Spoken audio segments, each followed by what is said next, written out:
ప్రతిరోజు ఈ మధ్యకాలంలో వారం 10 రోజులుగా ఏదో ఒక అంశం మీద వార్తలు వస్తూనే ఉన్నాయి. ఒకే ఒక్క దరఖాస్తుతో ధరణిలో ఉన్న అన్ని సమస్యలకు పరిష్కారం ఉండాలనే ఆలోచన చేస్తూ ఉన్నారు ధరణిపై ఏర్పాటు చేసిన కమిటీ సభ్యులు. వీళ్ళు వరుసగా వివిధ డిపార్ట్మెంట్ల వారితో సమావేశాలు జరుపుతున్నారు. ఆ ధరణి నిర్వహిస్తున్న సాంకేతికంగా మద్దతునిస్తూ దాని నిర్వహణ చూస్తున్న సంస్థతో కూడా మాట్లాడుతున్నారు. ఇవన్నీ మాట్లాడిన తర్వాత ఇవి ఉదాహరణకు ఒక రైతు, ఆ రైతుకు 2 సర్వే నెంబర్లో భూమి ఉంటుంది. ఆ ఒకే సర్వే నెంబర్లో భూమి అందులో రికార్డ్ అవుతుంది, ఇంకో సర్వే నెంబర్ రాదు. ఇప్పుడు ఈయన ఏం చేయాలి? 2-3 రకాల దరఖాస్తులు పెట్టుకోవాల్సి వస్తుంది. ఒకటి, తన సర్వే నెంబర్ మార్చమని. 2, తనకు భూమి తక్కువగా ఉందని. 3, అది ఇంకెవరి దగ్గరనే ఉంటే కనుక తనకు సరిచేయమని. 4, తన పేరు దాంట్లో ఎక్కించమని. 5, ఇట్లాంటివి ఒక్కొక్క దానికి 1000 రూపాయల వరకు, 1000 రూపాయల పైనే దరఖాస్తు ఖర్చు అవుతున్నది. అంటే తను 4-5 సమస్యలు పరిష్కరించుకోవాలంటే దగ్గర ఆయన ఒక 6 నుంచి 7,000 రూపాయలు ఖర్చు పెట్టుకోవాల్సి వస్తుంది. దీనికి తోడు ఈ మొత్తం కింద క్షేత్రస్థాయిలో తహసీల్దారులు మొత్తం భూములకు సంబంధించిన రికార్డులు గ్రామ మండల స్థాయిలో చూసే క్షేత్రస్థాయి పర్యటన, క్షేత్రస్థాయి అనుభవం వీళ్ళకుంటే కనుక దాని పరిష్కార బాధ్యత కలెక్టర్ల దగ్గర ఉన్నది.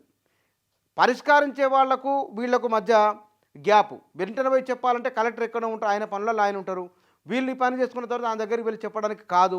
ఇట్లా ఒక సమయం కూడా వృధా అవుతున్నది. రెండోది, ఈ రైతులపైన ఖర్చు కూడా పెరుగుతూ ఉన్నది.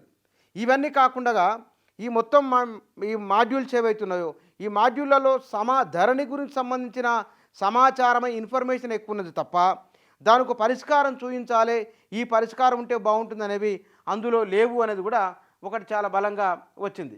అయితే ఇందులో ఉన్నది మొత్తం 33 మాడ్యూళ్ళ కింద ఉన్న వాటిల్లో అన్ని రకాల సమస్యలకు దరఖాస్తు చేసుకోవచ్చని 2022లో రెవెన్యూ శాఖ సవరించిన చాలా సమస్యల పరిష్కారానికి మార్గదర్శకాలు లేక పెండింగ్లో ఉన్నాయి. చెప్పినప్పుడు కూడా దానికి మార్గదర్శకాలు లేవు. ఇక టీఎం 1 నుంచి 35 వరకు మాడ్యూళ్ళ పేరుతో ఏర్పాటు చేసిన వాటిలో 30% సేవలు తెలిపే ఉన్నాయి. ధరణి పోర్టల్లో రైతులు ఎదుర్కొంటున్న అనేక సమస్యలను పరిష్కరించేందుకు అవసరమైన ఐచ్ఛికాలు లేవని ధరణి కమిటీ గుర్తించింది. దీంతో పాటుగా మరొక అంశం కూడా ఇందులో ఒక అంశం ఉన్నది. ఇది మొత్తం పోడు భూములు 6 లక్షలకు పైబడి ఎకరాల పోడు భూములు ఉన్నాయి. 2,30,000 పైగా రైతులకు అవి ఇచ్చారు. వీరందరూ కూడా ధరణిలో రాలేదు. ధరణిలో ఉన్న వారికే రైతు బంధు లేదా ఇవాళ రైతు భరోసా దక్కే అవకాశం ఉన్నది. ఇవి భూ రికార్డులు ఎవరైతే హక్కుదారులు ఉన్నారో సాదా బైనామాలు ఉన్నాయి.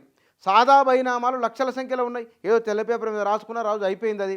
ఈ తర్వాత వీటితో పాటుగా ప్రభుత్వ మిగులు భూములకు సంబంధించినవి వాటి లెక్కలు కూడా సమగ్రంగా లేవు అనేది ఇవాళ వస్తున్నది. జీవో నెంబర్ 59 కింద వచ్చిన గందరగోళాలు ఈ అన్నిటి కూడా ఒకానొక పరిష్కారం సమగ్రంగా ధరణిలో ఉండాలి. ఈ ధరణిలో ఇవన్నీ లోపించిన కారణంగానే సమస్యలు ఉత్పన్నమవుతున్నాయి. కాబట్టి ఈ ధరణిని మొత్తం ఆమూలాగ్రమే దీన్ని సమీక్షించాలి, దీంట్లో సమూలమైన మార్పులు తీసుకొని రావాలి. అన్నిటికంటే కూడా కాంగ్రెస్ ప్రభుత్వము కౌలు రైతులను ఆదుకుంటామని చెప్పింది. మరి కౌలు రైతులను ఆదుకోవాలన్నప్పుడు పహానీ కాలం ఉండాలి. ఇందులో పహానీలు లేవు. ఈ పహానీల కాలం మళ్ళీ దీన్ని తీసుకొని రావాలి అంటే ప్రస్తుతం ఉన్న ఈ సీజన్లో సాగుదారు ఎవరు, పట్టాదారు ఎవరు, ప్రస్తుత సాగుదారు ఎవరు అని ఉంటుంది. ఈ ప్రస్తుత సాగుదారు కనుక కౌలు రైతు ఉంటే ఇమ్మీడియట్గా వచ్చే సీజన్ కల్లా ఆయనే ఉంటే కనుక ఆయన పేరే ఉంటుంది, లేకుంటే ఆయన పేరు మారుస్తారు. ఇది స్థానికంగా ఉండే విఆర్ఓ నుంచి ఇంతకుముందు గ్రామాల్లో ఉండే పట్వారీలు రాసేవారు. ఈ పట్వారీలు వీళ్ళంతా వెనక్కి వెళ్ళిన కారణంగా ఇవాళ ఈ ధరణిలో చాలా రకాల సమస్యలు వస్తున్నాయి. కాబట్టి వీరికి ఒక పరిష్కారంగా మొత్తం ధరణినే సమూలంగా మార్చి మొత్తం కొత్త రెవెన్యూ యంత్రాంగాన్ని ఏర్పాటు చేసుకొని ప్రభుత్వం ముందుకెళ్లాలని భావిస్తున్నది. బహుశా ఈ ఫిబ్రవరి మొదటి వారంలో ధరణిపైన మరొక సమావేశం జరగబోతున్నది. ఆ సమావేశం నాటికల్లా ఈ మొత్తం ధరణిలో ఉన్న సమస్యలకు ఒక పరిష్కారం దొరికే అవకాశం కనిపిస్తూ ఉన్నది.